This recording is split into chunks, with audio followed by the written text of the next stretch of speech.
안녕하세요. 건강의 달인 건달입니다. 무릎 괜찮으신가요? 시중에 관절 관련 제품들이 엄청나게 다양할 뿐만 아니라 판매 매출도 많다라는 이야기를 들었습니다. 한때 글루코사민이 없어서 못 팔던 때도 있었을 만큼 주변에 무릎이 안 좋으신 분들이 많으시더라고요. 그런데 이 무릎이 안 좋으신 분들이 잘못 알고 계시는 부분이 많은데요. 가장 대표적인 것이 바로 관절염입니다. 그래서 오늘은요, 관절염에 대해서 정확히 알려드리고 관리하는 방법과 도움이 되는 운동에 대해서 말씀드리도록 하겠습니다. 먼저 오해가 있는 부분부터 풀고 가야 할 것 같은데요. 관절염 하면 뼈에 문제가 나타나다 보니까 원인도 뼈라고 생각하시는 분들이 많으시더라고요. 그래서 관절염이 있으신 분들이 맞는 주사를 뼈 주사라고 많이들 이야기하시는 것만 봐도요, 알 수 있는 부분이죠. 그러나 관절염의 원인은 뼈가 아닙니다. 이것을 설명드리기 전에 먼저 관절염의 종류부터 말씀을 드리자면요. 관절염은 크게 세 가지로 나눌 수가 있습니다. 많은 분들이 앓고 계시는 관절염의 대부분을 차지하고 있는 퇴행성 관절염입니다. 그리고 다음으로는 자가 면역 질환의 한 종류인 류마티스성 관절염이 있고요. 마지막으로 통풍성 관절염이 있습니다. 이 중 대부분을 차지하고 있는 퇴행성 관절염의 경우에는요. 관절의 문제로 인한 것이 아니고요. 근육이 약해짐으로 나타나는 것입니다. 간단한 예를 들자면요. 우리가 이렇게 똑바로 서 있을 수 있는 이유가 뼈가 있어서인 것으로 알고 계시는 분들이 많이 계시지만요. 그렇지 않습니다. 우리 뼈는 전체가 하나로 된 것이 아니죠. 뼈는 나누어져 있습니다. 그렇기 때문에 우리가 이렇게 똑바로 서 있을 수 있는 것은요. 뼈가 있기 때문이 아니라는 것이죠. 그렇다면 우리가 이렇게 서 있을 수 있는 이유는 무엇 때문일까요? 네, 맞습니다. 뼈와 뼈를 이어주는 근육이 있어서 서 있을 수 있는 것입니다. 이렇듯 퇴행성 관절염의 원인은요, 근육이 약해져서입니다.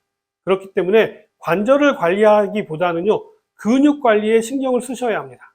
그러나 나이가 들게 되면은요, 근육이 점점 약해지다 보니까 나이 드신 분들에게서 많이 나타난다고 해서 퇴행성 관절염을 노인성 질환으로 분류하던 때가 있었는데요. 이러다 보니까 관절을 오래 사용해서 망가지는 거다, 이런 식으로 이야기하시는 분들이 계시는데요. 그렇지 않습니다. 나이 드신 분들 중에서도요, 관절이 튼튼하신 분들도 많거든요. 오히려 요즘은 관절을 많이 사용하지 않는 젊은 친구들 중에서도요, 퇴행성 관절염을 가지고 있는 사람들도 많습니다. 그 이유는 관절을 많이 사용해서가 아니라 젊지만 관절의 근육이 약해져서 퇴행성 관절염이 나타나기 때문입니다. 그리고 상대적으로 여성분들이 근력이 약하기 때문에요, 관절 질환이 남성에 비해서 많이 나타나는 이유도 다 근육과 연관이 되어져 있는 것이죠. 가장 대표적으로 나타나는 부위가 바로 무릎과 허리입니다. 나이 드신 분들은 지하철 계단만 보셔도 겁이 나신다고 하시는 분들이 많으실 겁니다. 건강보험심사평가원의 통계에 따르면요, 2023년도에만 무릎 관절염으로 병원을 찾은 사람이 344만여 명이나 되었다고 하고요. 이들 가운데 50대 이상의 여성 환자분들이 228만여 명으로 전체의 66%를 차지했다고 합니다. 이러한 내용은 통계 수치를 보지 않아도 알 수가 있는데요.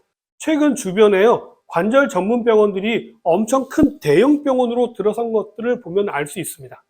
저희 동네만 봐도요, 척병원이라고 하는 관절 전문 병원이 있고요. 힘찬병원, CM병원을 비롯한 대형 관절 전문 병원들도 속속 생겨나고 있습니다.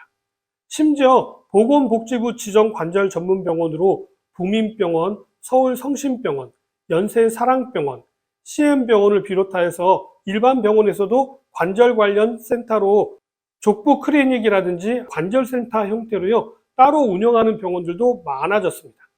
예전에는요, 관절도 모두 다 정형외과에서 보았는데요. 관절 질환이 하도 많이 늘어나다 보니까 관절 전문 병원이 따로 만들어진 것만 봐도요, 이제 우리 주변에서는요, 관절 질환이 얼마나 흔하게 발생하는 질환인지를 알 수 있는 부분입니다. 이렇게 관절 질환은요, 점점 늘어나고 있는데 이에 따른 관절 관리법에 대한 이야기는 많이 접해보지 못하셨을 겁니다. 그래서 오늘은 이 부분에 대한 이야기를 집중적으로 말씀드리도록 하겠습니다. 무릎 관절에 안 좋은 생활 습관이 있는데요. 이러한 습관들은 무릎 건강에 좋지 않기 때문에 피하시는 것이 좋습니다. 대표적인 것이 바로 쪼그려 앉기인데요. 예전에는 밭일이라든지 부엌 일을 하려면 쪼그려 앉아서 하는 일들이 많았었죠. 물론 잠깐 앉아 있는 것 자체는 문제가 되지 않습니다만 장시간 또는 자주 쪼그려 앉는다면요, 이거는 무릎에 아주 무리를 많이 주기 때문에 주의하셔야 합니다. 쪼그려 앉기만큼이나 무릎에 문제를 일으키는 자세는요, 의자에 앉아서 책상에 다리를 얹기입니다. 예전에는 사장님 자세라고 했었는데요, 무릎이 구부러지는 방향과 반대로 힘이 무리하게 가기 때문에요, 무릎에 엄청나게 안 좋은 자세입니다. 서 있는 시간이 많아서 다리에 피로감이 많다면요, 이렇게 발목만 턱 올리는 것이 아니라 무릎 앞뒤도 전체적으로 올리는 자세를 취하시는 것이 좋습니다. 여기서 중요한 것은요, 이렇게 허벅지와 종아리 모두 다 지지가 된 상태여야 한다는 것입니다. 그리고 무릎이 아프다고 해서 움직이지 않으려고 하는 자세도 문제가 될 수 있습니다. 근육은 움직여야만이 강화될 수가 있는데요, 아프다는 핑계로 누워만 있는다거나 앉아만 있는 것은요, 무릎을 더욱더 악화시키는 행동이 되기 때문입니다. 질병관리청에서도 동일한 내용을 이야기하고 있는데요, 무릎 관절을 아낀다는 생각으로 몸을 덜 움직이고 운동을 피하는 것은 잘못된 것이고, 적절한 운동은 오히려 무릎 관절염에 좋다라고 이야기하면서요, 근력이 약해지면 관절 통증이 더 심해지고 신체 기능이 저하되고 무릎 관절염이 더 빠르게 악화될 수가 있다라고 경고하고 있습니다. 뭐니 해도 근육을 강화하는 데는 운동보다 좋은 것은 없는데요, 그렇다면 무릎 관절에 도움이 되는 운동은 무엇이 있을까요? 가장 대표적인 운동은 의자에 앉아서 다리를 들어 올리기입니다. 의자에 편하게 앉은 상태에서요, 무릎이 90도가 되게끔 앉아서 허벅지는 가만히 있고 무릎 아래에 다리를 들어 올리시면 됩니다. 이 운동은 무릎에는 전혀 무리를 주지 않으면서 무릎 주변의 근육을 강화하는데 엄청나게 도움이 되는 운동입니다. 항상 근육 운동 이야기가 나올 때 말씀드리지만 한꺼번에 많이 하시기보다는요, 조금씩 나누어서 여러 번 하시는 것이 훨씬 더 효과적입니다. 본인에게 맞게 조절하면서 하시는 것이 중요하고요, 점진적으로 한 번에 하는 횟수를 늘려가시면 됩니다. 다음으로 좋은 운동은 자전거 타기입니다. 요즘은 실내 자전거를 가지고 계시는 분들이 많으신데요, 실내 자전거도 좋습니다. 실내 자전거의 경우에는요, 페달의 속도를 조절할 수가 있는 것으로 알고 있는데요, 페달 밟는 강도를 조금씩 늘려가시면 됩니다. 다음으로 추천드리는 운동은요, 물속에서 걷기입니다. 특히 체중이 많이 나가시는 분들께 적극적으로 추천드리는 운동입니다. 다음으로는 한 발로 서기입니다. 이 운동은요, 단순 관절 주변 근육뿐만 아니라 하체 전체의 균형을 잡는 데 도움이 되는 운동이기 때문에 권해드리는데요, 나이 드시게 되면 낙상 사고도 많은 데다가 한쪽 무릎이 약하신 경우에는요, 척추까지도 휘어지게 될 수가 있어서 하체 전반의 근육을 강화하는 것이 중요합니다.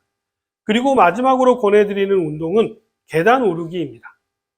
무릎이 안 좋으면 계단 오르면 안 되는 거 아니냐, 이렇게 생각하실 텐데요, 그렇지 않습니다. 무릎이 안 좋으실수록 계단을 오르셔야 합니다.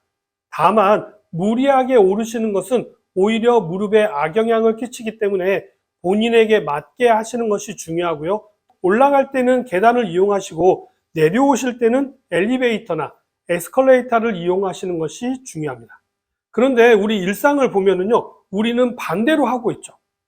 우리가 매일 타는 지하철만 봐도요, 올라가는 계단은 에스컬레이터로 되어져 있고요, 내려가는 것은 그냥 계단으로 되어져 있습니다. 이건 무릎 건강에 최악의 상황을 만드는 것입니다. 반대로 하셔야 합니다. 무릎 건강을 생각하신다면요, 올라갈 때는 무릎 근육을 강화하는 계단으로 올라가시고요, 내려올 때는 무릎에 충격을 주지 않는 에스컬레이터를 이용하셔야 합니다. 혹시 이 영상을 지하철역에서 근무하시는 분이 보신다면요, 국민 무릎 건강을 위해서 반대로 바꿔주시기 바랍니다. 정말 무릎에 문제가 있어서 계단을 오르기가 어려우신 분들은요, 엘리베이터를 이용하시면 되니까 꼭 에스컬레이터는 반대로 운영해 주시기 바랍니다. 이 영상을 보시는 분들도 꼭 계단은 올라가시고요, 내려오실 때 엘리베이터를 이용하시기 바랍니다. 그래야 나이가 들어서도요, 내 무릎으로 걸어 다니실 수가 있고요, 계단 오르기도 하실 수가 있게 됩니다. 오늘 내용은 여기까지고요. 저는 다음 시간에 다시 찾아뵙도록 하겠습니다. 감사합니다.